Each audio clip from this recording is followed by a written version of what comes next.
حضرت ابو ہریرہ رضی اللہ تعالیٰ عنہ بیان کرتے ہیں، رسول اللہ صلی اللہ علیہ وآلہ وسلم نے فرمایا، اللہ نے حضرت آدم علیہ السلام کو ان کی صورت پر تخلیق فرمایا۔ ان کا قد 60 ہاتھ تھا۔ جب اس نے انہیں پیدا کیا تو فرمایا، جاؤ اس جماعت کو سلام کرو۔ اس جماعت میں چند فرشتے بیٹھے ہوئے تھے، وہ آپ کو جو جواب دیں وہ غور سے سنیں، چنانچہ وہی جواب تمہارا اور تمہاری اولاد کا ہوگا۔ وہ گئے اور انہوں نے ان سے کہا، السلام علیکم۔ انہوں نے کہا، السلام علیکہ ورحمۃ اللہ۔ انہوں نے انہیں لفظ رحمت اللہ کا زائد جواب دیا۔ فرمایا، جنت میں جانے والا ہر شخص صورت آدم پر ہوگا، اس کا قد 60 ہاتھ ہوگا۔ ان کے بعد پھر مسلسل اب تک قد و قامت میں کمی واقع ہوتی چلی آ رہی ہے۔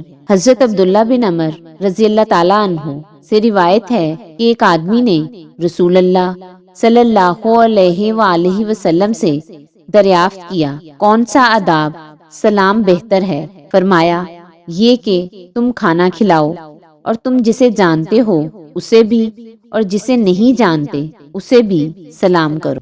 حضرت ابو ہریرہ رضی اللہ تعالیٰ عنہ بیان کرتے ہیں، رسول اللہ صلی اللہ علیہ وآلہ وسلم نے فرمایا، مومن کے مومن پر 6 حق ہیں۔ جب وہ بیمار ہو جائے تو اس کی عیادت کرے، جب وہ فوت ہو جائے تو اس کے جنازے میں شریک ہو، جب وہ دعوت دے تو اسے قبول کرے، جب وہ اس سے ملاقات کرے تو اسے سلام کرے، جب اسے چھینک آئے اور الحمدللہ کہے تو وہ اسے یرحمکم اللہ کہہ کر جواب دے، اور اس کی موجودگی اور غیر موجودگی میں اس سے خیر خواہی کرے۔ حضرت ابو ہریرہ رضی اللہ تعالیٰ عنہ بیان کرتے ہیں، رسول اللہ صلی اللہ علیہ وآلہ وسلم نے فرمایا، تم اس وقت تک جنت میں داخل نہیں ہو سکتے جب تک تم مومن نہیں بن جاتے، تم اس وقت تک مومن نہیں بن سکتے جب تک تم باہم محبت نہیں کرتے۔ کیا میں تمہیں ایسی چیز نہ بتاؤں جب تم اسے کرنے لگ جاؤ